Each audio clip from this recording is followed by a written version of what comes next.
Y bueno, Violeta, pues si te parece, vamos entrando con la mesa con las queridas periodistas Daniela Pastrana, Jessica Cermeño, Luisa Cantú, que hoy pues estaremos abordando dos temas. Uno que le tocó participar, uno de esos temas le tocó a Daniela Pastrana participar pues como testigo de los testimonios en la Comisión de la Verdad y pues según nos contaba Daniela, testimonios tremendos, tremendos, ya nos estará contando sobre eso. Y también vamos a abordar el tema sobre la reforma al CONACYT, que ayer también la titular Álvarez Bulla pues también hizo una exposición interesante e importante que también ya estaremos abordando. Luisa Cantú, Jessica Cermeño, Daniela Pastrana, muy buenos días, tengan compañeras. Buenos Hola, buenos días. días. Hola, queridas, ¿cómo están? Buenos días.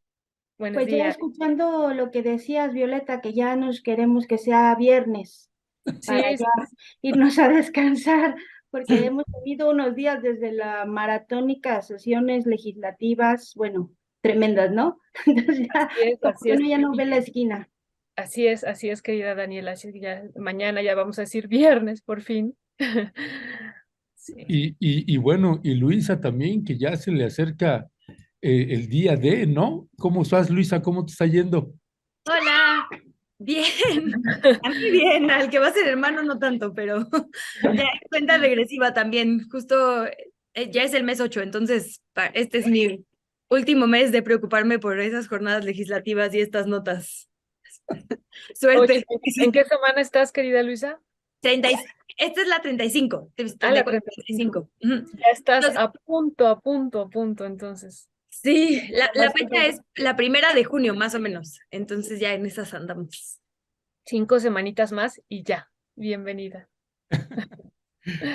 Pues muy bien, pues si les parece, compañeras, vamos entrando en materia y aquí pues más bien es pedirle a Daniela Pastrana, ahí estuve viendo, tuve chance de ver un ratito también el video que se transmitió de esta Comisión de la Verdad, estos testimonios que parece ser que hay algunos que ni siquiera teníamos en el radar y que, bueno, hay revelaciones importantes. Así que, pues, Daniela Pastrana, cuéntanos.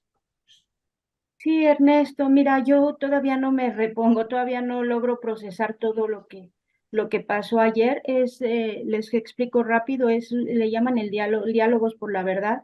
Ya hubo una jornada similar en Guerrero. Esta es en el centro, en los estados de aquí, de ayer y hoy, incluye los estados de Puebla, Veracruz, Hidalgo, Estado de México y Ciudad de México.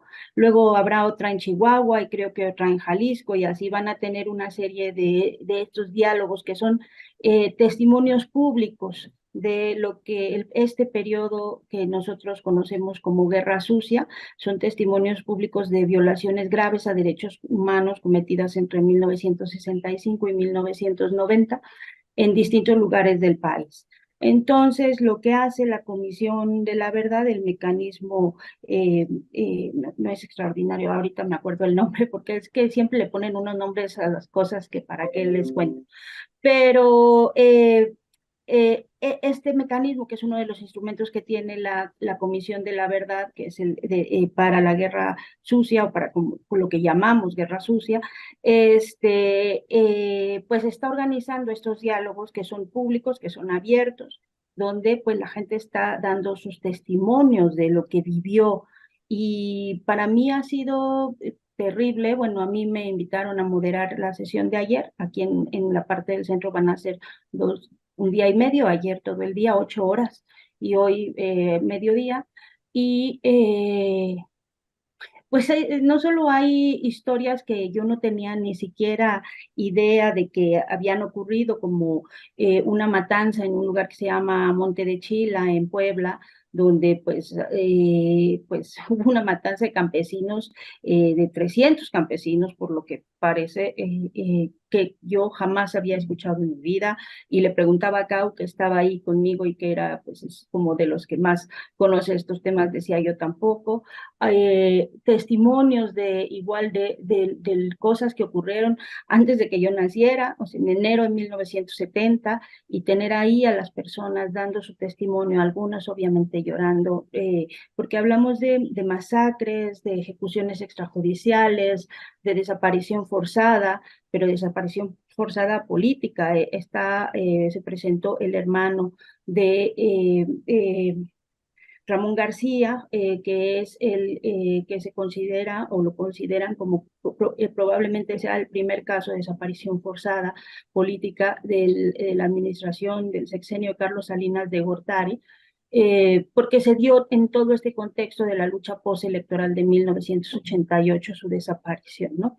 Y su hermano presentó un testimonio que, bueno, nos tenía todos temblando, la verdad, muy doloroso para la gente abrir la caja, recordar, volver a narrar, volver a exponer cosas que a lo mejor han traído cargando 30, 40, 50 años. Y que de pronto ahí las están contando, ¿no? Las sesiones son públicas, son abiertas, están pasando en los canales de YouTube del mecanismo. Se puede ver la de ayer, se puede ver la de hoy, se puede ver la de Guerrero. Y yo mi conclusión, porque como les digo, todavía no logro procesar todo lo que oí, o sea, todavía yo estoy muy impactada de varios de los testimonios que escuché, es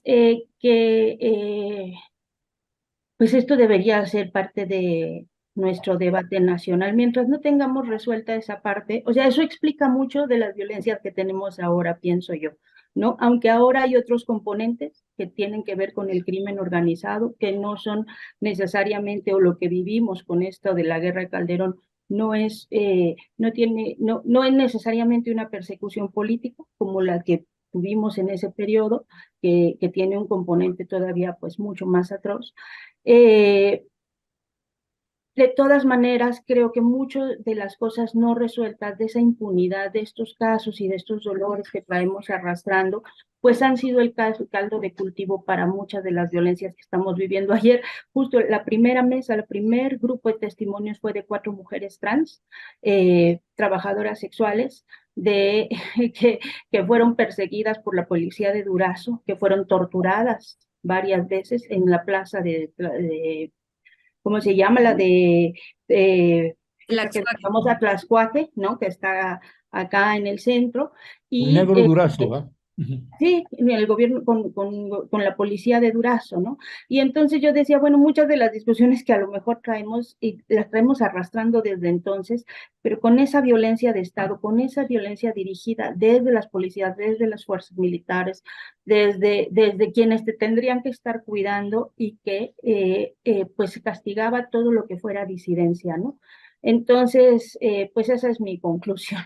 Todavía no, de verdad que yo quedé muy conmovida ayer y todavía no estoy totalmente capaz de expresar o de tener todas de procesar toda la información que recibí. Sí creo que tendría que ser tema de un amplio debate, de un amplio debate, o sea, que tendría que estar ahí lleno. Fue aquí en la Ciudad de México, es en el Centro Cultural Tlatelolco, que tendría que estarse discutiendo pues todo esto, ¿no? Todos los testimonios que están saliendo, porque eh, insisto, explica mucho de las violencias no resueltas que tenemos en el país. Muchas gracias, querida Daniela, y también gracias por poner este tema también que pues poco se ha visibilizado, y qué bueno que lo estemos abordando aquí. Y bueno, Jessie, querida, en esta parte de los testimonios que nos compartió Daniela en este video, pues vemos, como ella ya dice, pues desde testimonios de mujeres trans, pero también matanzas por la tierra, por el territorio, y bueno, hay algunos actores en particular, ¿no? Por ejemplo, los ganaderos, entre otros, ¿no? También el ejército ahí presente también en varias de estas matanzas. Bueno, ¿cuál sería tu primer valoración sobre estos testimonios que, como dice Daniela, pues hay que pues escucharlos, hay que trabajarlos, hay que reflexionar en torno a ellos y también analizar desde mi perspectiva, pero ya nos dirás tú ahorita, Jessie, pues la violencia que también estamos viviendo, como dice ella, tiene otras características, pero también es parte de esa violencia que ya tiene varias décadas aquí en este país. ¿Qué decir sobre esto, querida Jessie? Pues eso, que si uno no, digamos, resuelve el pasado y sobre todo específicamente violaciones a los derechos humanos en el pasado, es muy difícil que esas violaciones no se sigan cometiendo. Sean perpetradas a lo mejor por distintos personajes, otros ingredientes, ya lo decía Dani, hoy el crimen organizado que ahora en México desgraciadamente se ha hecho presente prácticamente en todo el territorio nacional, pero por eso es importante hacer este tipo de ejercicios, que, lo cual es lo que se espera, por lo menos yo esperaba de un gobierno con raíces de izquierda que buscara, digamos, la manera de visibilizar este tipo de testimonios y sobre todo de hacer justicia, aunque sea en el largo plazo, si es que eso existe, ¿no? Por supuesto hay un debate ahí de si algo que pasó hace tanto tiempo hay alguna manera de resarcirlo, pero simplemente con la presencia de todas estas personas que sufrieron este tipo de abusos, la reivindicación pública, creo que ahí se inicia, digamos, el camino para que ya no esto siga ocurriendo. Lo que sí es importante, y a mí me parece que en esto a México le hace falta todavía un largo camino por recorrer. Pensaba yo, por ejemplo, el caso que yo más conozco de cómo se maneja un centro de memoria histórica es el caso de Colombia, ¿no? De cómo Colombia ha hecho un gran trabajo para documentar no solamente en informes especializados la situación lo que ha pasado con los paramilitares, lo que ha pasado con la violencia en ciertos territorios, el narcotráfico, en fin, pero también han hecho muy bien la documentación hacia afuera, hacia la sociedad. Es decir, que no solamente estos testimonios se queden en esos informes, sino que también haya mucho material audiovisual para que precisamente, como decía Dani, si en estos momentos la gente no puede acudir al lugar donde se están presentando estos testimonios, aunque sean públicos, porque sabemos que también muchas veces en la agenda no se encuentran, ya lo decía Dani, es hacer cómo logramos, ¿no? Es presentar esto, alguna alternativa para que la gente común y corriente pueda conocer estas matanzas que efectivamente muchas veces ni conocemos los que estamos documentando a veces estas violaciones a los derechos humanos, digamos que las violaciones pasadas no las conocemos. Y creo que en eso, por ejemplo, sería muy bueno revisar la manera en la que otros centros de memoria han empezado a trabajar con esto y creo que han hecho mucho trabajo en materia audiovisual, por ejemplo, en dar a conocer esto, pero tiene que ser una iniciativa que sea prioridad del gobierno en turno. A mí me parece que por lo menos no se le ha dado efectivamente como el lugar y tanto de los medios de comunicación como también desde digamos, desde el gobierno federal, el espacio que tendría que tenerlo para poder hacer una especie de cruzada nacional al respecto.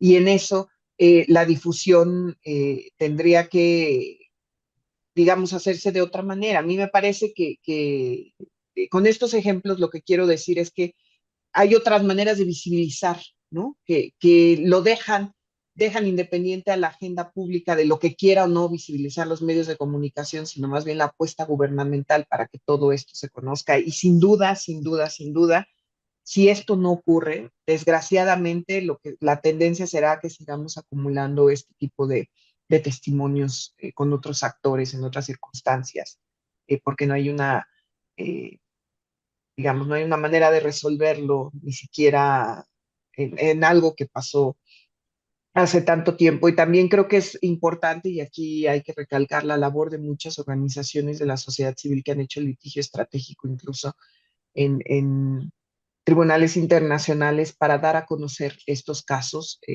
prácticamente desde distintos ámbitos, no voy a mencionar para no dejar fuera a ninguna, pero que sean, sobre todo en el periodo específico que maneja esta comisión, que han tratado de documentar también lo que ha pasado en México, que es fundamental, ¿no? Y sin duda, pues seguir aplaudiendo este tipo de iniciativas, y qué bueno que Dani lo trae a la mesa para que podamos pues discutirlo y sobre todo visibilizarlo en un espacio como Rompeviento, ¿no?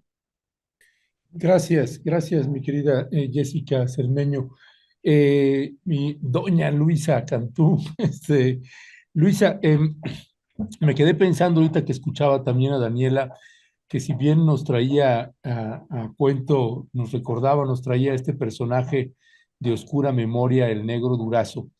Eh, pues me quedé pensando también en este evento que hubo el año pasado, con esta Comisión de la Verdad, con respecto de las víctimas de la llamada Guerra Sucia en el campo militar número 1, cuando el actual secretario de la Defensa Nacional pues da, desde mi punto de vista, el peor discurso que podía haber dado en el peor lugar, con la gente menos indicada, el peor discurso que ha dado este secretario de la Defensa Nacional en lo que va de todo el sexenio del presidente Andrés Manuel López Obrador. Y esta parte entonces de la rescatar la memoria, ¿no? ¿Cómo ubicar, Luisa Cantú, por ejemplo, ahorita que escuchaba a Daniela, ¿no? Dice, bueno, pues pues es que de pronto llega este personaje o estas compañeras y nos empiezan a contar cosas que ni siquiera sabíamos y que todavía dice Daniela, me quedo temblando, me quedo todavía azorada. Y entonces la memoria de todos estos pueblos, estas comunidades, en su relación con la autoridad. En este caso era la policía de Negro Durazo, en este pedacito que nos contaba Daniela, pero la memoria que tienen los pueblos y en las comunidades con respecto de su relación con el ejército mexicano. ¿Qué se te viene cuando escuchas también esta parte que afortunadamente nos está compartiendo y lo trae a cuento aquí Daniela Pastrana? Bueno, primero decir que me dio muchísimo orgullo ver a Dani ahí, que la hayan convocado por la periodista que es a un evento como este, me parece de lo más importante y aplaudible a ella, porque significa que se le está confiando una tarea muy grande que tiene nuestro país pendiente, ¿no? Entonces ayer que veía, justo no vi las 8 horas, la verdad, Dani, pero traté de ver un rato y otro rato hoy en la mañana y decía que qué increíble y qué oportunidad tan inmensa es sentarme todos los jueves y poder decirte amiga y hablarte por teléfono, porque de verdad que lo que pasó ayer, a mí también, o sea, no solo me conmueve, me parece inexplicable, ¿no? Como que si tú no, digo, no me imagino cómo estás tú si viéndolo en YouTube es improcesable. Entonces, pues solo qué orgullo que hayas estado por allá, qué orgullo de oportunidad y qué maravilla estar en un espacio que le da el valor a esta discusión, porque si uno revisa los medios hoy, no es que el tema esté en ningún lado, ¿no? Y nada más ahí para contestar a tu pregunta, Ernesto, lo que decías del ejército, creo que ese es uno de los temas nodales de lo que está pasando en este momento. Ese discurso del general diciendo que también había que reivindicar a los caídos en ese periodo de ese lado, nos habla muy bien justo de quién ha tenido el poder todo el tiempo en nuestro país, ¿no? Creo que hay que hablar de poder. Es como si a ti te están apuntando con una pistola todo el tiempo y un día te cansas y manoteas y se cuenta solo la historia de que manoteaste, ¿no? Así se ha contado muchas veces la historia en nuestro país y creo que eso que intentó poner el general sobre la mesa, eso que han contado los medios de comunicación y la propia autoridad, es la historia de México y de estas violencias, ¿no?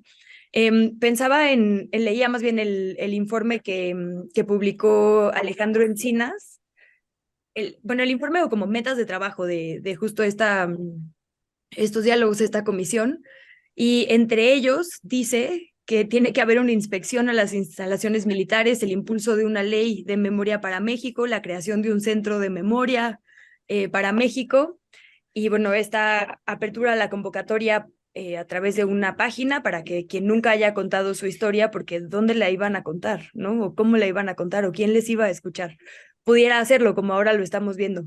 Entonces, como conectando eso con algunas historias que escuché reporteadas por las perifónicas, justo por Celia Guerrero y por Mayela Jocelyn, algunas periodistas que hicieron esta historia sonora, ellas se quedaron, son los testimonios de las mujeres que literalmente se quedaron en la ocupación del ejército en estas décadas, ¿no? Y que eran niñas y que no son testimonios inéditos porque en décadas no habíamos volteado a ver eso, ¿no? Quienes de repente estamos en las discusiones porque tenemos las sedes aquí de los poderes o porque estamos en los medios de comunicación, pues no tenemos la historia completa, ¿no? Justo ahora que hablamos de militarización, si es que lo definimos o no como militarización, es justo parte del debate, nos falta toda esta información para tomar decisiones, nos faltan estos testimonios. Y creo que esa es la relevancia, como decía Jessica, ¿no? Si no resolvemos el pasado, no vamos a saber qué futuro queremos construir. Y si se está hablando de una ley de memoria, creo que el ejército y la función del ejército tendría que estar forzosamente en la médula de la discusión. Es muy fácil desde el Congreso para quienes crecimos en la Ciudad de México decir, no, sí, ahora el ejército tiene otro líder o ahora va a funcionar distinto solo porque tenemos esta buena voluntad, ¿no? Pero uno ve para qué ha sido utilizado históricamente, uno escucha estos testimonios y es que es insostenible, ¿no? Que sigamos pensando en la seguridad como la pensamos, que como decía Dani, no entendamos, por ejemplo, la violencia de género, la violencia contra las diversidades sexuales, si no vemos que hubo una campaña orquestada desde el máximo poder de nuestro país en contra de ellas para, a partir de ahí, digamos, romper a las comunidades. Entonces, ay, pues lo que está pasando me parece de lo más importante, de lo más doloroso, pero también de lo más insuficiente desde el Estado completo, ¿no? Creo que la parte justo de la Subsecretaría de Derechos Humanos, de todas y todos quienes integran este mecanismo para la verdad y esclarecimiento histórico está cumplida, pero por ejemplo en este informe de Encinas también se menciona la FGR, ¿no? Entonces yo pienso, si queremos un proceso más o menos similar a lo que pasó en, por ejemplo, Guatemala, por supuesto que la parte de verdad, pero la parte de justicia también tendría que estar, ¿no? ¿Dónde está la fiscalía o qué ha hecho? Porque se dijo todo el tiempo que iba a participar. La Coordinación General de Investigación, el Archivo General de la Nación, ¿no? Es decir, que esto iba a ser verdad, pero también iba a ser que con esa verdad hubiera consecuencias y no repetición. La CEP iba a participar un poco para también esto que decíamos, ¿no? No conocemos un montón de partes de nuestra historia, pues tendrían que participar también estas oficinas o secretarías responsables de que las nuevas generaciones sepan a dónde nunca tenemos que ir. Y a mí la parte que más me preocupa pues son justo esas, el ejército, la fiscalía, los propios jueces, ¿no? Porque sí creo que tendría que haber un juicio, tendría que haber un procedimiento, digamos, que devuelva pues algo de justicia, si es que esa palabra cabe todavía, a estas familias. Seguramente muchas personas son muy mayores, pero las cicatrices para todas y todos quienes vivieron a su alrededor, pues no se van a ir, ¿no? Entonces, espero que este sea como justo el principio de muchas cosas que van a venir a partir de este primer paso que se está dando. Muchas Sí, gracias.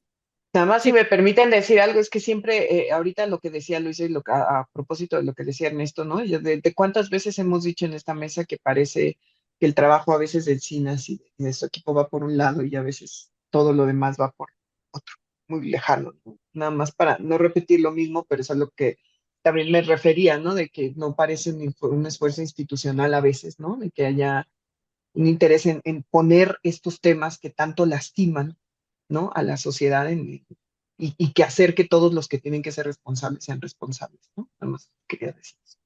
gracias, Jessy.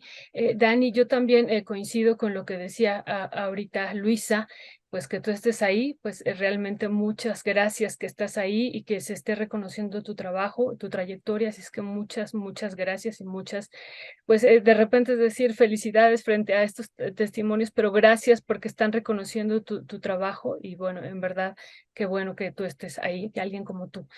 Y bueno, en estos testimonios yo tampoco, como la querida Luisa, no me pude aventar las 8 horas, sería casi imposible, no hubiéramos dormido. Bueno, aunque había pausas ahí, ¿verdad? Pero estuve haciendo un recorrido rápido y vi el testimonio de Guadalupe Pérez de Pantepec, ¿no? Que ese es un testimonio, a mí también le mandamos un saludo fuerte a Guadalupe. Él, pues su papá fue desaparecido también en los años 90, en este proceso también que él va contando, y una situación ahí que me llama mucho la atención. Bueno, él decía, Dani, cuando pues empezamos a flaquear cuando de repente no tenemos fuerza, pues está la memoria, ¿no? Y esta que se está viviendo estos días, pues es justo tejer los diferentes testimonios, dejar esta memoria, construirla, reconstruirla, revivirla, y bueno, eso me parece que también es importantísimo.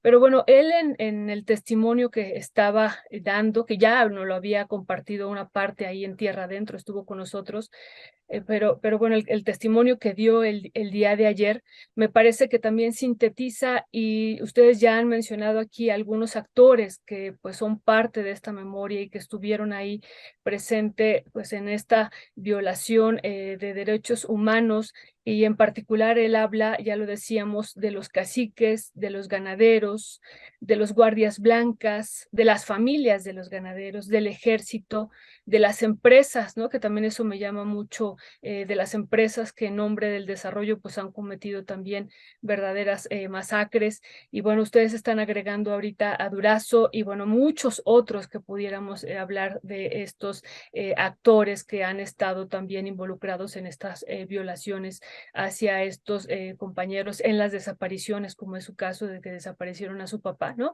¿Qué otros actores tú estarías viendo, Dani, y cómo nos serviría a todos y a todas pues recordar y insisto, esta memoria que él dice que hay que recurrir a ella, pero también tener claro a los actores quiénes fueron y cómo nos serviría a todos y a todas para esta reconstrucción, que como decía muy bien, también me gustó mucho lo que decía Jessie, pues para vivir y sanar, entre comillas, este presente, pues tenemos que recurrir también a este pasado, revisarlo y pues revivirlo, como decían ayer varios testimonios, que es doloroso, pero es necesario. ¿Qué decir sobre esto, querida Dani?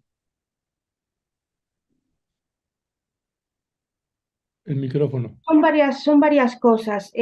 Uno, sí, bueno, él tiene un testimonio muy profundo, diría yo, muy profundo. Hubo una frase que a mí me impresionó mucho de lo que él dijo, que era, a la gente pobre nos han sacrificado, nos hemos sacrificado, nos han sacrificado por este desarrollo, ¿no? Básicamente. Y cuando uno lee, o sea, escucha en todo el contexto de lo que lo dice, o sea, cómo es, al final sí, pues que queremos el desarrollo y el desarrollo que quién sabe, o sea, en esta idea tan occidental, tan primermundista de desarrollo, extractivista y eso, y quiénes ponen el cuerpo, y quiénes ponen los muertos, y quiénes ponen el desplazamiento, y quiénes, pues sí, efectivamente, ¿no?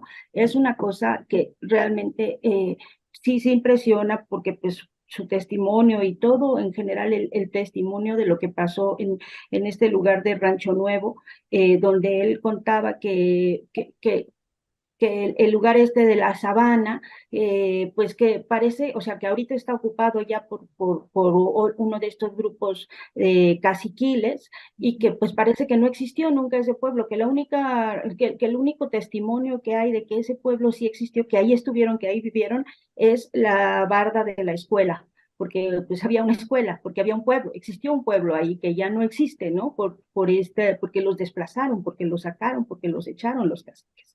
Entonces, sí hay una serie de elementos que no nada más es, sí, el gobierno federal, el ejército, van bajando, ¿no? Las policías,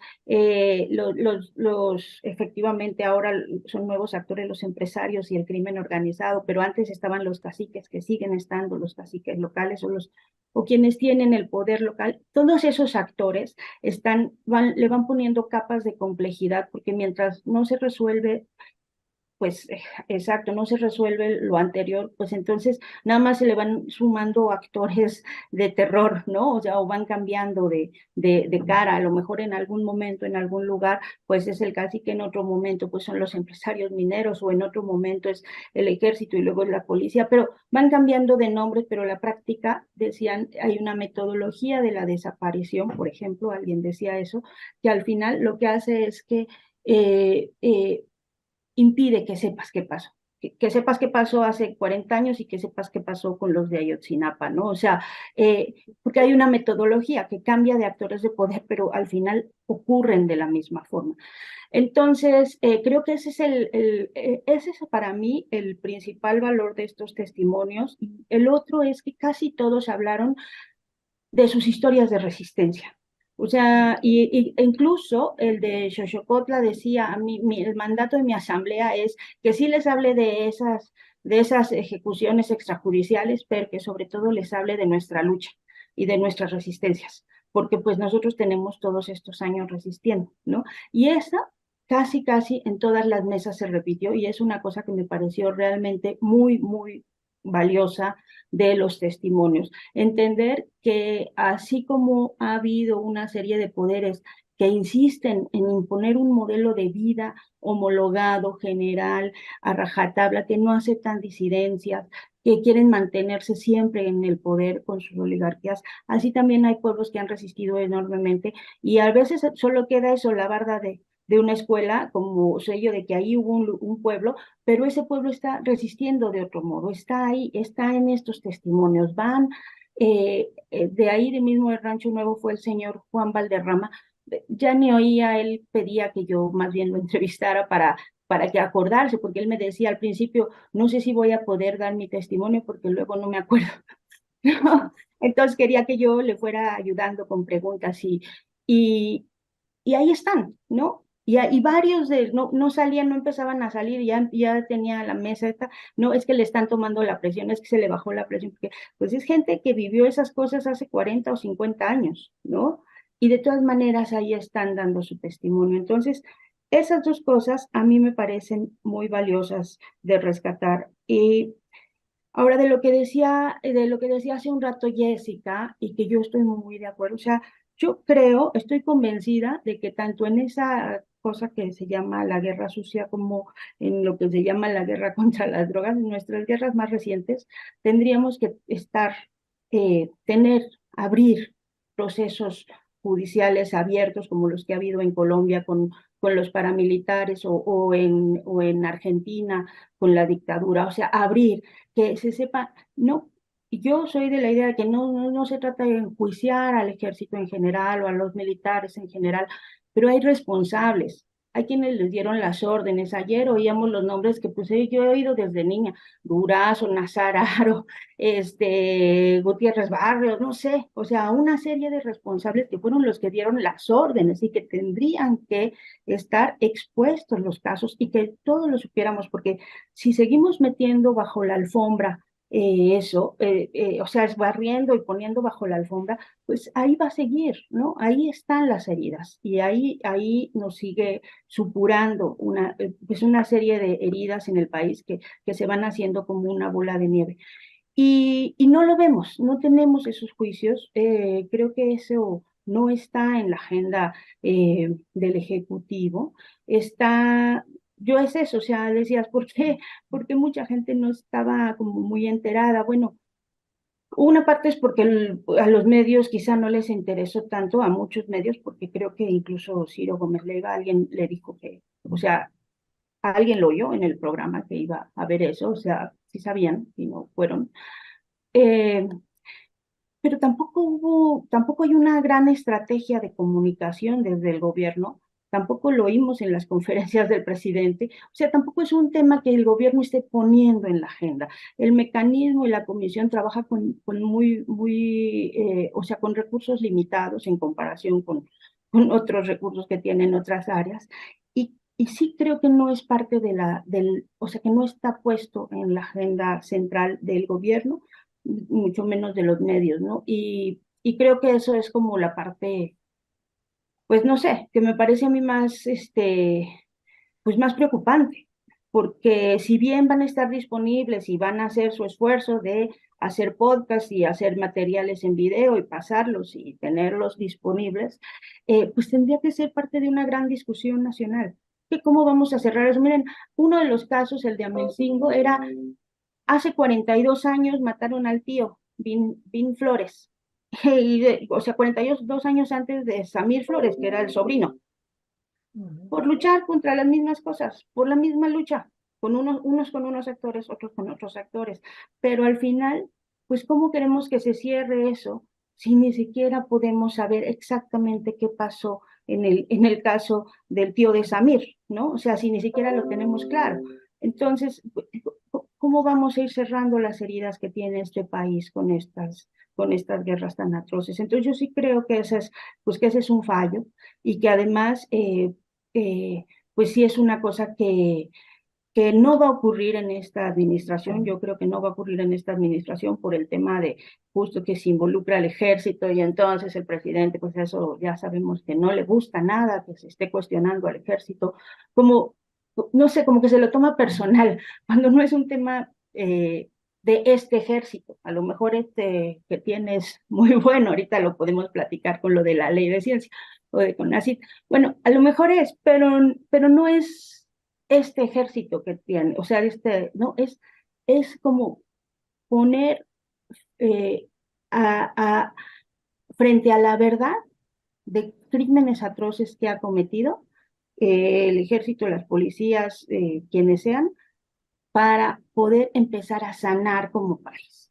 Es eso, ¿no? Y entonces, pues yo creo que en esta administración no va a ocurrir, pero sí creo que nosotros tendríamos que tratar de impulsar que haya estos especies, pues estos macrojuicios que ha habido, donde pues lo que importa es que sepamos qué pasó, ¿no? Sepamos qué pasó como una forma también de reparación del daño para todas estas familias, para todas estas comunidades, o sea, porque no nada más impacta a uno, una desaparición impacta a un montón de personas alrededor. Y eso creo que pues sí, tendríamos que seguir insistiendo en que eso ocurra con las dos guerras más recientes. Gracias, Daniela. Permítanme, Jessica, antes de preguntarte, leer algunos comentarios de la audiencia que amablemente nos hace.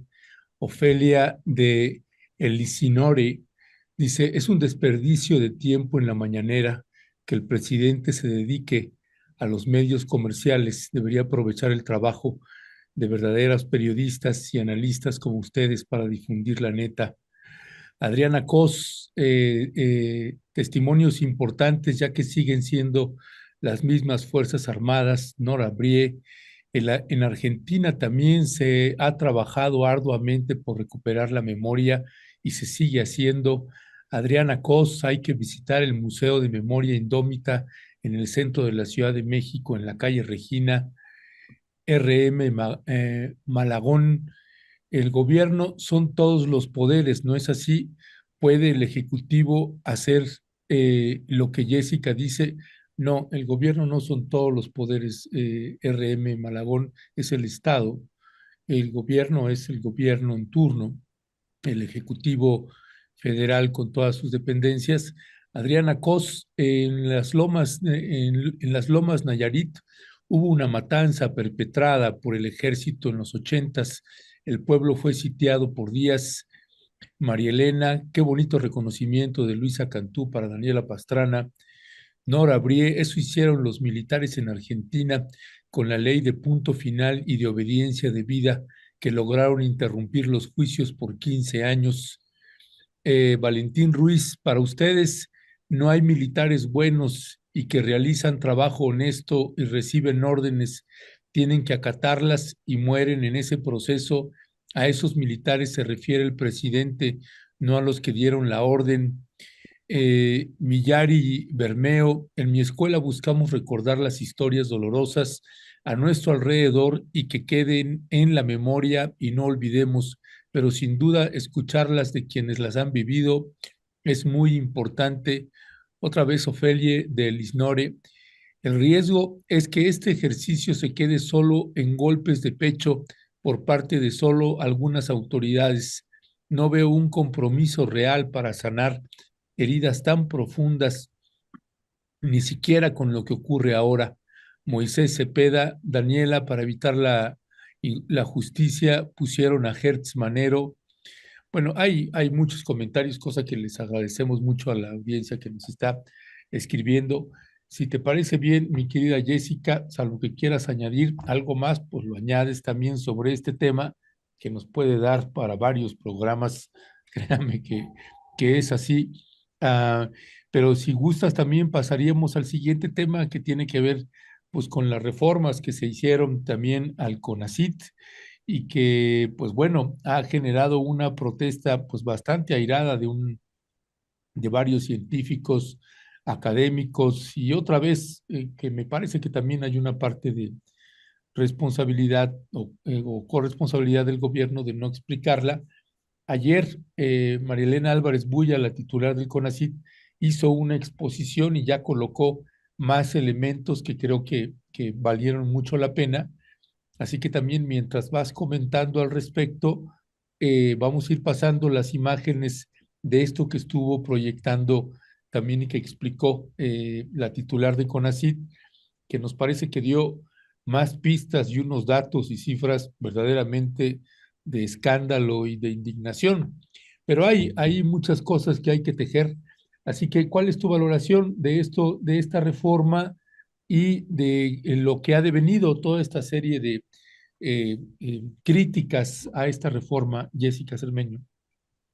Primero, gracias a todos los comentarios y con el que me quedo es con el que qué bonito habla Luisa de Dani y que qué bonito que Dani está ahí.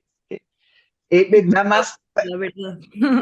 me dejan la parte fácil de este tema, debo decirlo, porque primero es un tema bastante así de María Elena Álvarez Bulla hablando para poder explicar un poquito qué fue lo que se presentó, ¿no? Básicamente, para los que no han seguido mucho este tema, lo que presenta la titular del CONACYT ayer es algo muy claro que durante los gobiernos anteriores, específicamente Vicente Fox, Felipe Calderón hizo novelas gráficas, específicamente más Enrique Peña Nieto, había decenas de fideicomisos, 91 específicamente, ¿no?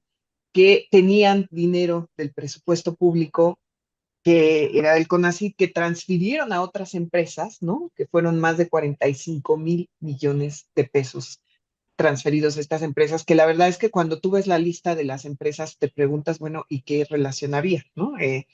Dice lo que dijo ayer en su presentación fue que estaba, por ejemplo, Kimberly Clark, FEMSA, Continental, Volkswagen, Bayer, Monsanto, Honeywell, Ford, IBM, Whirlpool, Motorola, Nissan, Intel, no sé, se me está pasando alguno seguro, ¿no?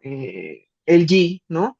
Que a lo mejor tú dices, bueno, quizá de Intel sí se entiende un poco porque a lo mejor, no sé, era dinero para, no sé, computadoras, no sé, no sé qué tipo de apoyo, ¿no? Pero luego cuando ves FEMSA, ¿no? Que es la empresa que tiene aquí en México, comercializa Coca-Cola, por supuesto que las dudas se incrementan. Lo que sostiene la titular del CONACYT es que había prácticamente todo un mecanismo para sacar dinero que tendría que haber ido a la ciencia y a la investigación científica para otorgárselo a estas empresas.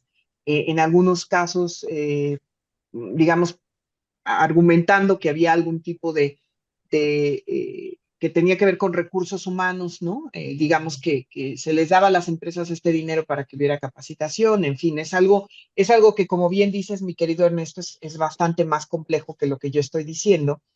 Por supuesto, también habló de las personas que podrían haber sido beneficiadas y que ahora son constantes críticos del gobierno de Andrés Manuel López Obrador, ¿no? Incluso habló de escuelas como el TEC de Monterrey, habló de Mexicanos Unidos contra la Corrupción, y prácticamente, digamos, lo que sostuvo con esta información que trató de dar bastante detallada, mira, por ejemplo, eso de los elefantes blancos, efectivamente, ¿no? De todo el dinero que se dio a algunos estados para hacer estos proyectos que en realidad no terminaron en nada, y específicamente, insisto, desde el gobierno de Vicente Fox hasta el gobierno de Enrique Peña Nieto. Yo creo que la manera de que la comunidad científica, que ha sido muy reacia a responder en muchos casos a lo que está pasando con esta nueva ley que se aprobó precisamente al final del periodo de sesiones que aprobó el Congreso, es la manera en presentar, creo que la manera correcta de presentar qué es lo, digamos, el diagnóstico que hace el gobierno federal ante lo que estaba pasando. Ahora se llama a un paro nacional, que por lo que veo, por lo menos de la UNAM, solo hubo 3 escuelas, ¿no? La Facultad de Química, el CCH Azcapotzalco, y creo que la Facultad de Ciencias, que en realidad no hubo el impacto que se esperaba de esta protesta. Sí es el CIDE, por ejemplo, el Centro de Investigación de Ciencia Económica, que pide públicamente a la titular del CONACYT que ya no los estén acusando. Aquí está efectivamente lo del CIDE, ¿no? digamos, de todas las organizaciones estas que yo les estoy diciendo. O sea, la verdad es que es bastante complejo y qué bueno que ponen aquí las gráficas porque es la manera más fácil de hacerlo ver de cómo se distribuían los recursos y básicamente lo que sostiene ahora la titular del CONACYT es que todos estos recursos no iban directamente a lo que tenía que ir, que era la investigación científica, iban a cualquier otra cosa más que a eso y que por eso se tenía que hacer una revisión. Ahora, lo que sí creo es que la manera en la que se hizo, que solamente se hicieran 2 foros para presentar todo esto, que no se, digamos, no se si tuviera con el contacto con la comunidad científica de este país un poco más detallado, ha hecho que esto tenga pues muchas críticas y que haya amplios sectores de la comunidad científica que estén rechazando estos cambios. Yo lo que creo, y por eso digo que me dejaron la parte más fácil a mí, porque ahorita ya que hablen Dani y Luisa, que siempre tienen más organizada la cabeza, les va a ser más fácil. Yo lo que alcanzo a ver es que el gobierno tenía sus razones para hacer esto y que no fue la mejor manera, como bien decías Ernesto, quizá de presentarlo y de hacerlo, y que ahora va a ser una chamba importante también para la titular de CONACYT y de cara a que lo que viene venga de la mejor manera, digamos, para este sector.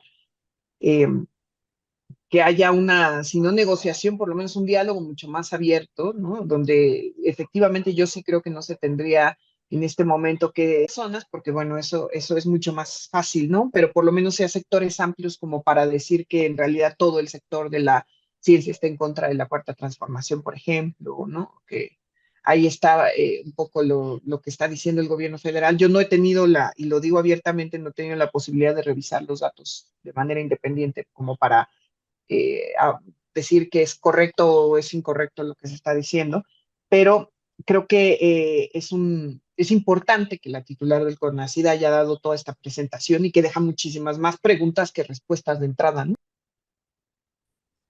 Muchas gracias, querida Jessie.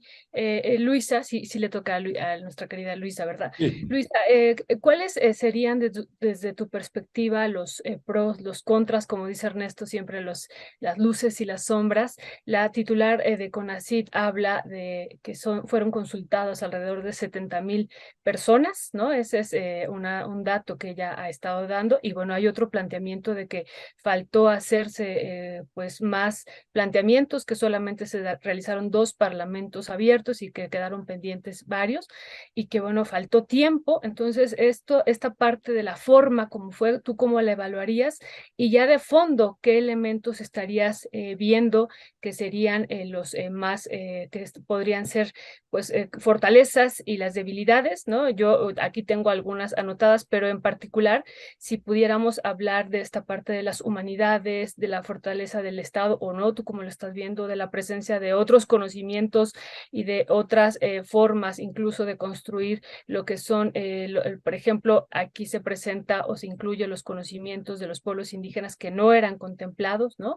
La parte de la ciencia básica, hay una gran cantidad de elementos. Y el último tema que quisiera consultar, querida Luisa, es uno que ha generado mucha polémica y que también a ello tendría pues algunas observaciones, en particular sobre la Junta de Gobierno, ¿no? La Junta de Gobierno, que estará integrada por 13 secretarías, además de 13 secretarías más el Instituto Nacional de los Pueblos Indígenas, y 2 de estas secretarías, digo, prácticamente no se dice el conjunto de las secretarías, sino se centra en que va a participar la Secretaría de la Defensa Nacional y la Secretaría de la Marina, ¿no? Entonces, ¿cuál sería tu valoración en conjunto, querida Luisa?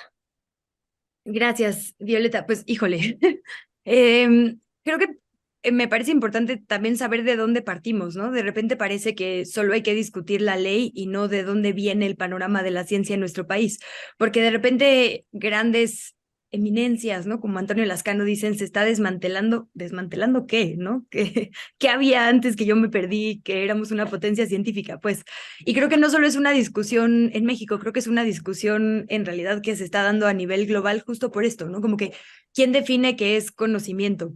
Y si uno busca, yo hice el ejercicio como de poner en Google literalmente así potencias de ciencia, y y los tops que aparecen miden algunas cosas, ¿no? Por ejemplo, miden siempre la cantidad de producción científica, o sea, los papeles que se publican y cuántas veces se citan, literalmente, y los que son los más innovadores, ¿no? Que creo que esto es una palabra bien peligrosa justo por todo esto que ya decía la doctora Álvarez Bulla. A mí no me parece, la verdad, ninguna sorpresa el proyecto de trabajo que presentó ella desde el principio del sexenio, cuando desde el principio del sexenio presentó estas cifras escandalosas, ha sido que quería desmantelar el pensamiento neoliberal en la ciencia. Y de repente parece como cliché, creo que en algunos momentos lo usa de una forma que al menos a mí me parece que abona mucho a esclarecer por qué la usa, y en otros momentos sí creo que podría sobrar, ¿no? Que más bien justifica cosas que yo creo que no están tan bien.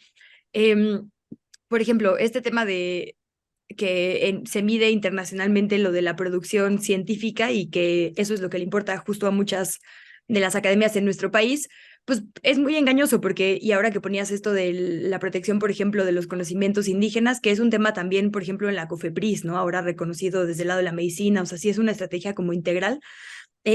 Pues para muchos países, ciencia, avances en ciencia y en conocimiento, en tecnología, era justo hacer muchos papers en inglés y citarse entre ellos y decir que son potencias por esto, ¿no? Aunque se citaran para criticarse o aunque ignoraran por completo que hay países que publican en otro idioma o que hay países que no publican porque sus conocimientos avanzan justo de forma más práctica, ¿no? Entonces, como que sí es muy injusta la forma en la que la ciencia liberal puso la vara, digamos, de desarrollo para los países. Y bueno, ya decía Jessie esto de las empresas que fueron beneficiarias, FEMSA, Monsanto, Bayer. Ahí creo que puede haber un truco porque también en las prioridades, una cosa es no contratar a Monsanto y otra cosa es decir que los transgénicos y el desarrollo o investigación no pueden tener también un ángulo importante, ¿no? Entonces, como que creo que ahí justo esta palabra de ciencia neoliberal puede ser engañosa. El tema creo que es justo, digo, esa es la parte, como digo, que internacionalmente mide la ciencia, pero está la parte de innovación, que también durante muchos sexenios fue muy importante, ¿no? Particularmente el del presidente del Empleo, Calderón, y de Peña, se hablaba mucho de la innovación, que son justo los dos sexenios que más invirtieron, ¿no? En estos, bueno, que más le metieron dinero a estos fideicomisos que terminaron en estas empresas. Sí, Álvarez Bulla ha dicho no solo a qué fueron, digamos, o sea, qué empresas son, sino algunos contratos. Ya lo hemos dicho por aquí, pero o sea, había innovación de colores de pintura para Ford, pizzas refrigeradas para Sigma Alimentos o desarrollo de nuevas frituras para Sabritas, ¿no? Esto es lo que la doctora ha dicho. Entonces, pues sí, claramente que la redacción cambie a que la ciencia tiene que ser un bien, digamos, comunitario y ciudadano, pues sí es importante cuando uno ve que se ha usado así. Y no solo es el tema de un monto, digamos, universal, sino el monto que ella misma daba, ¿no? Que se invirtió, a ver, déjenme ver si lo encuentro.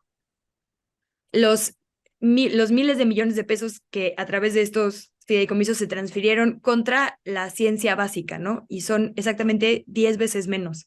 Entonces, como que este cambio de equilibrios me parece muy bien y me parece que justifica, digamos, que diga que ya no es un enfoque neoliberal, sino más bien, pues, comunitario. Hay otras que no le doy tanto, ¿no? Por ejemplo, le preguntaban, oye, ¿se quita este piso mínimo? Es una de las críticas, digamos, a nuestro país, que antes, en la anterior ley, había por lo menos un piso mínimo de que tenía que ser el 1% de inversión del PIB, ¿no? Para ciencia. Y entonces ella dice, no, es que esas son cifras neoliberales, no le sirven a nadie, por eso lo quitamos.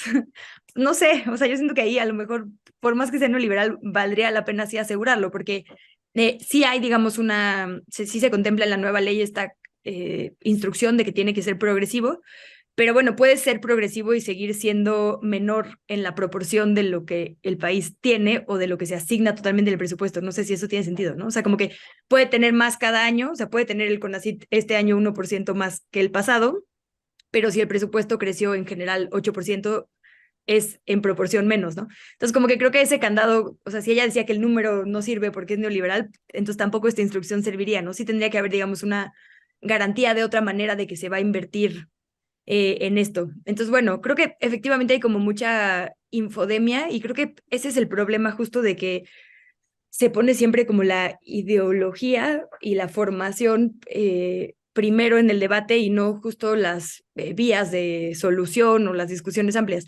A mí me da un poco de coraje que digan esto del Parlamento abierto porque, bueno, ha sido una discusión por más de 3 años, ¿no? Y cuando ha habido estas oportunidades de escucharles, y pienso específicamente en Antonio Lascano, que creo que es la voz que hemos visto en todos los programas, todas las columnas, ¿no? Por todos lados, justo dice, se violaron los acuerdos con la comunidad científica porque no se nos escuchó. Él fue al Parlamento abierto y en 4 minutos lo único que hizo fue sobreadjetivar, como hace siempre, ¿no? A la doctora y decir que esto era la condena del mundo sin decir A, B, C, D, F, G están mal, mi propuesta es esta, ¿no? O sea, como que creo que también se ha vuelto esta guerra como de venganzas personales o de críticas sin explicarnos a la ciudadanía el fondo. Un poco lo mismo que esta gráfica del CIDE, ¿no? Ahorita la veo y pues claro, si tú la ves es muy escandaloso que parece que se desviaron recursos nada más a los compadres. Pero veía, por ejemplo, a personajes como Carlos Pérez Ricard, que además de que yo creo que nadie lo podría catalogar como un crítico de la 4T, estuvo con Dani en estos diálogos. No sé, es una persona que me parece que su testimonio es bastante confiable. Y decía, hay aquí personas que están siendo señaladas falsamente, ¿no? Que al revés, o sea, más bien han sido críticos desde el sindicato de profesores a esta administración y a las anteriores y se les pone ahí injustamente y además sin ninguna prueba. Eso no se puede hacer si tú estás hablando de rigor científico, ¿no? No puedes solo presentar nombres sin explicar o dar pruebas al respecto. Entonces también creo que ahí se ha vuelto como ya esta guerra de declaracionitis que no le sirve a nadie.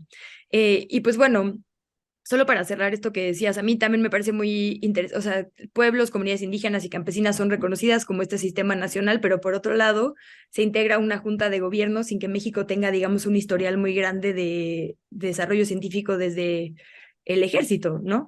No sé, o sea, como que creo que hay cosas que son pues muy aplaudibles, pero vienen con otras que también son parte de la reforma que sin duda causarán ruido. Y sobre todo, insisto, porque cada que le preguntamos a cualquiera de las partes, en vez de explicarnos, bueno, por qué tiene voto, no tiene voto, ¿no? ¿Qué va a hacer ahí? ¿Qué se busca que desarrollen? Salen con, es que eran unos neoliberales o es que están desmantelando todo lo que hemos construido. Entonces, como que siento que las partes no nos están ayudando a una discusión mucho más sana. Bueno, fue hasta la Coparmex, el Parlamento abierto. O sea, yo creo que sí, de acusar que no se escucharon voces, digo, tal vez se pudo haber hecho de forma más efectiva, pero sí creo que se hizo. De ahí a que se haya escuchado lo recopilado y eso haya acabado en la ley, no lo sé. Pero bueno, justo decía Lascano ahí, que me parece también interesante hablando de enfoques, perdón, desde el siglo XVII en todo el mundo, con la fundación de la Royal Society, se protegió a la ciencia de los poderes políticos, ¿no? Y pues de repente uno piensa quién era la Royal Society, y pues claro, si nuestra idea de ciencia va a seguir siendo hombres blancos, ricos, hijos de médicos y abogados que se apellidan igual, validándose entre ellos, pues sí creo que la discusión tiene que darse, qué bueno que se esté dando, ¿no?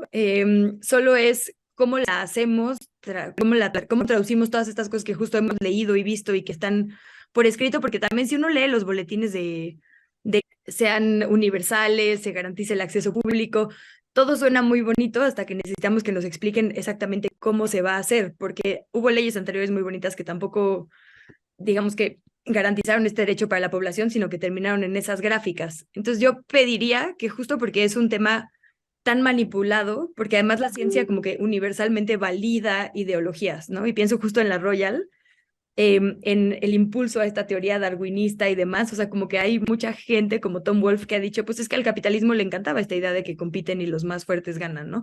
La ciencia muchas veces también es eso, entonces como que poner todo esto sobre la balanza me parece muy sano, el tema es que no veo quien nos lo explique. También la ciencia ha sido históricamente este asunto como de, es para gente muy experta que no, nosotros no entendemos, que ellos discutan con sus batas blancas y hablen en idiomas que no entendemos.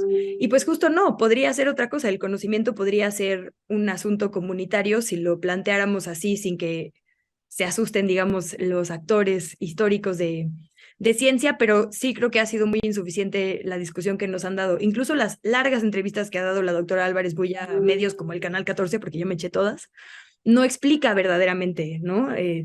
¿Por qué está haciendo estas acusaciones?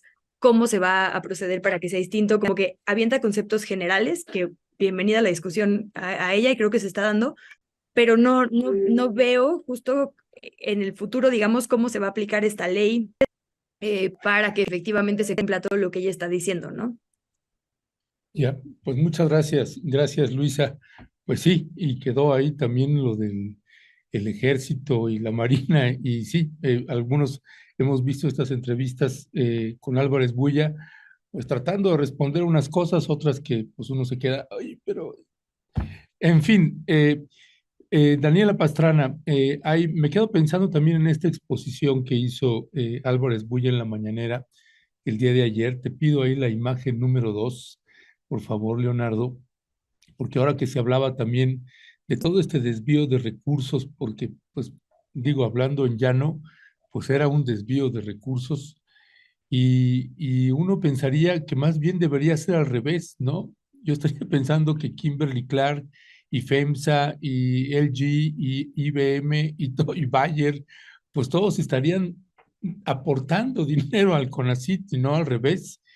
Y que a mí me parece un acierto que se haya expuesto eso y colocar también otros elementos como lo del CIDE, que por ahí también tenemos la imagen y que a nosotros nos ha tocado estar un poquito cerca de ese tema, porque a la hora de uno meterse y tratar de entender cómo funciona el CIDE y cómo estaba estructurado y cómo la metodología de trabajo, los enfoques de las investigaciones, y sí, ahí encontramos, por ejemplo, que cuando se van tomando las decisiones que generan pues todo un escándalo, recuerdan el año pasado, pues toda esta campaña que se hizo también contra el CIDE, y faltaba información y me parece que también faltaba información por parte otra vez de las autoridades mexicanas de explicar varias cosas y de esta toma de decisiones que seguimos pensando, pues seguimos considerando que sigue faltando mucha información, como colocaba ahorita también Luisa a la hora de colocar pues estos nombres y estos personajes, pues uno ve en esta imagen 5 precisamente del CIDE, si la puedes poner otra vez, pues uno ve a estos actores que aparecen ahí y el INAI, México Evalúa, sin hablar de nombres propios, ¿no? Mexicanos contra la corrupción, a propósito de ahorita de los financiamientos de USAID, que hemos estado hablando también, ayer lo abordábamos en la mesa con los periodistas, pues sí, hay mucha información que creo que habría que colocar. O esta flecha, lo que indica abajo, el CIDE y este vínculo estrecho con Excelsior, El Universal, La Silla Rota, Reforma, Animal Político, Nexos, La Razón, El Financiero, y que prácticamente, pues, CONACYT y todo un grupo también de académicos, pues una élite que también tenía el control de hacia dónde se canalizaban pues muchos de los recursos y cómo se llevaban a cabo los proyectos dentro del CONACYT y de todas estas estructuras que tiene y que estas ramificaciones que apenas poco a poco fuimos conociendo también, particularmente de manera más detallada el año pasado. ¿Cuál es tu valoración de esta decisión que toma el jefe del Ejecutivo y de una ley que finalmente pues, fue aprobada? Mira, es parte de un tema que es bastante complejo y que habría que abordar con todas sus aristas. O sea, es complejo y es simple. La parte compleja es que hay una conexión, no solo en el tema de salud, también en el educativo, en todas las áreas. Así se fue generando esta relación entre la academia o una parte de la academia, los funcionarios en el servicio público y luego los funcionarios ya convertidos en empresarios o trabajando para empresas. Y entonces dices, bueno, primero eres funcionario, luego te vas a una empresa privada, luego te vas a la academia y entonces validas o no validas la política del gobierno en la estrategia de COVID, por ejemplo, que es lo que pasaba, digo, con Julio Frenk en la universidad, de rector de la Universidad de Miami, ¿no? O al contrario, con Salomón Chertorivsky, y estoy hablando de dos de los exsecretarios que hicieron ese documento que en 30 días podían resolver la pandemia, bueno, dos exsecretarios de los 7 exsecretarios de salud, uno, o sea, rector de una universidad en Estados Unidos, otro, pues con los intereses que tiene con la industria de chatarra, pues, ¿no? Él y su padre, que están metidos claramente en los temas de la comida chatarra, por llamarle de algún modo. Entonces, esa cosa que no es ya ni siquiera le dicen como esta puerta giratoria, pues es puerta giratoria, como yo digo, que es más bien como un triángulo de las Bermudas, donde tienes de un lado el servicio público, otro la empresa privada y otro la academia, y en eso se hace un vacío absoluto de información, ahí desaparece todo, ¿no? Porque cualquier interés ajeno a lo que les pueda convenir, pues ya no entra. Y eso es lo que pasaba en todas las áreas, en la de salud, en la de la ciencia, en la de educación. O sea, al final terminaba siendo la misma élite que controlaba. Si no estaban en las áreas de gobierno o en las legislativas, estaban en las áreas, o sea, en cargos académicos importantes, y estaban, o si no, pues estaban en la industria privada, ¿no? En las empresas privadas, que es como parte de Cedillo con los ferrocarriles, Calderón en Iberdrola, o sea, cada uno brincaba a donde pudiera, pero al final con este mismo control. Entonces, la academia genera ese conocimiento, pero si tienen esos cargos y ese control, pues van a generar un conocimiento que beneficie los mismos intereses que tienen tanto en la empresa privada como en el servicio público. Y pues y por eso es complejo de desgranar, porque tienes que irle jalando ahora sí que desarmando el queso Oaxaca, ¿no? Irle jalando la hebra hasta que vas teniendo hilitos por separado, porque están todos muy mezclados. Eh, y creo que está bien que eso se busque desatorar. Creo que también es un buen elemento que se incorpore este tema de las humanidades, que es un poco lo que decía Luisa, no solo el conocimiento científico racional puro, digamos área 1, no más área 1.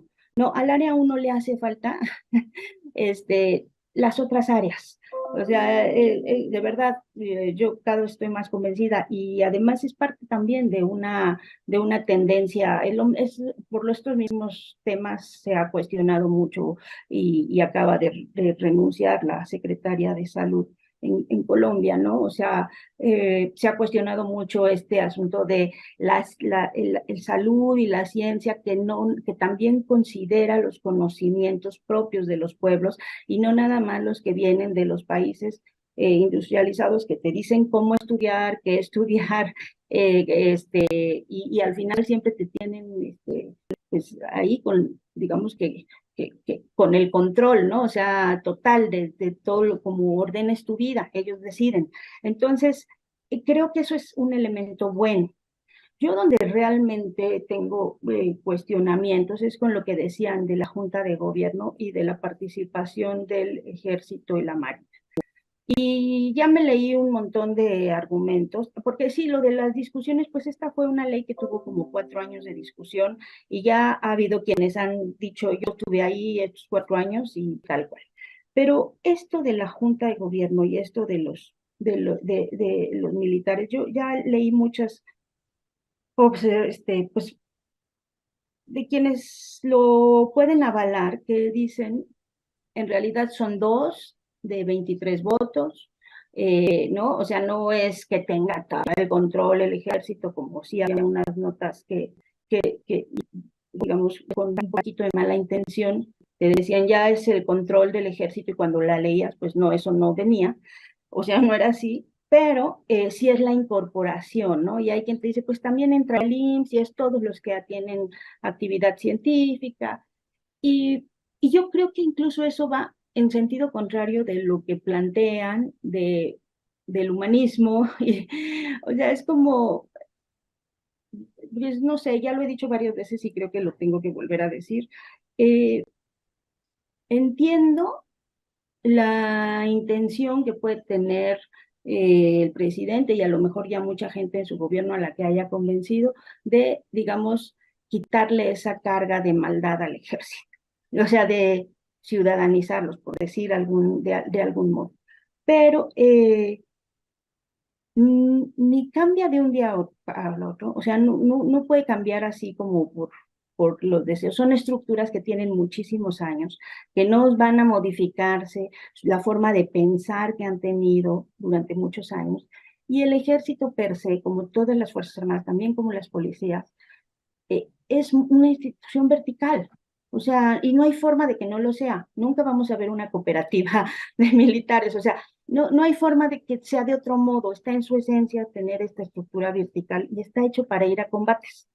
Es cierto que la mayor, o sea, que en el mundo, primero, o sea, que en la ciencia, además, en esta ciencia de la que estamos hablando, el ejército es el que o sea, primero se prueba todo para pruebas militares, o sea, todos los avances científicos pues se van en la punta de avanzada de lo militar. Pero yo no creo que o sea, no creo que tenga que ponerse a huevo en todos, perdón por la palabra, pero así como con calzador, en todas las cosas que tengamos. O sea, si es ley de ciencias, ahí también. Y si es en esta, o sea, entiendo que quiera el presidente que tenga toda la buena intención de mostrarnos que el ejército ya cambió, pero creo que los cambios no se pueden forzar y que no cambian por decreto, ¿no? Entonces, a mí esa es la parte que realmente me preocupa de esa ley, o sea, no que me preocupa, que me parece que no puede tener, yo no podría darle un aval, eh, pero en general todo lo demás, pues me parece bien, y me parece bien que se esté buscando eh, que haya más opciones para acceder al conocimiento, eh, eh, y que se privilegie la idea de que haya más gente que pueda acceder a conocimientos y acceder a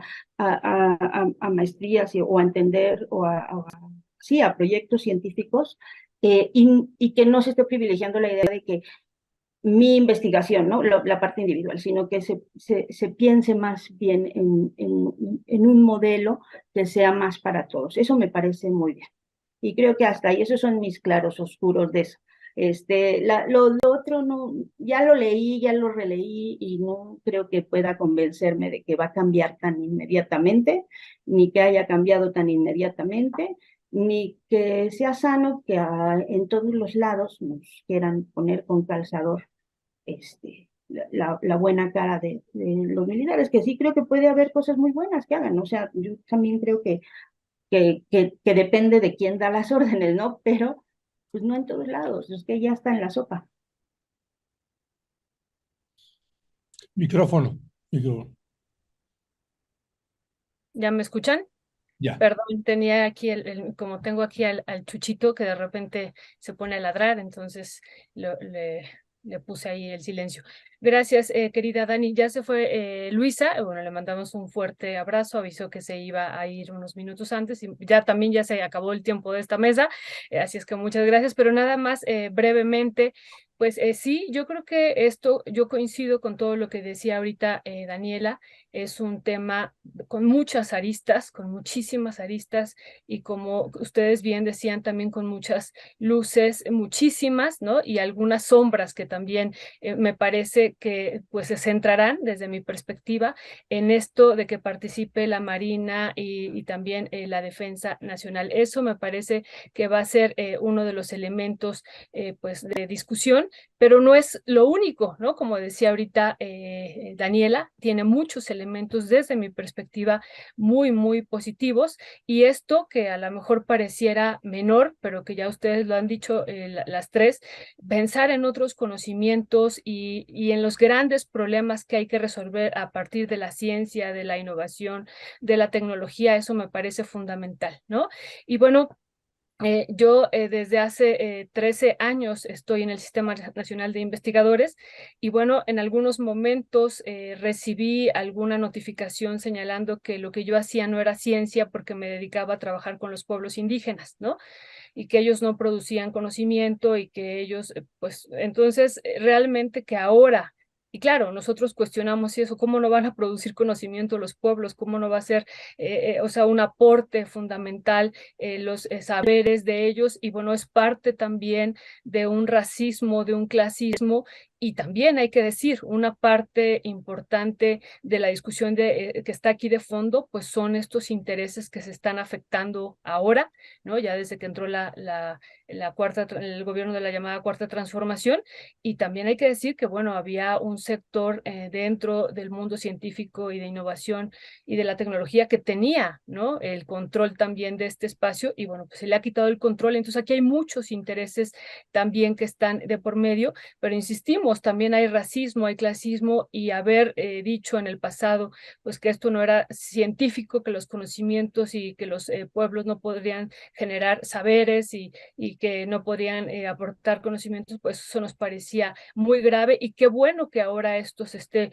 modificando. Eso me parece a mí importantísimo, y también incluirlos, ¿no? En la Junta también tendrán el mismo, en la Junta de Gobierno también estarán los representantes de los pueblos indígenas. Eso nos parece muy importante, ¿no? Entonces también esa es otra parte de las luces que hay que señalar, ¿no? Y bueno, pues otros elementos que también que ya estaremos discutiendo con mayor profundidad en los próximos días, pues es esto que también se ha estado poniendo pues a la luz de cómo algunas escuelas privadas también se beneficiaban, pues ya no pagándole a sus doctores, sino se utilizaba la beca del SNI para pagarles. Eso también pues lo tendrá que esclarecer más ampliamente la doctora Elena Álvarez Bulla, y otros elementos que me parece que serían fundamentales que ya los explicara. Pero bueno, pues yo coincido con Dani y con Luisa y con Jessy, que tiene luces y sombras, y que bueno, pues será una otra batalla que desde mi perspectiva la 4T tendrá que enfrentar,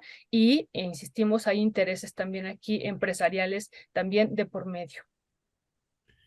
Pues Jessica Cermeño, Daniela Pastrana, como siempre, muchísimas gracias, y como siempre además la audiencia celebra muchísimo la intervención de cada una de ustedes siempre, así que siempre gracias, un fuerte y fraterno abrazo. Y Daniela, antes de despedir, si pudieras comentar nuevamente la tertulia que que tenemos hoy en la noche, la tertuliana, por ahí tenemos el cartel también, mi querido Leonardo, para ver si lo podemos poner nuevamente.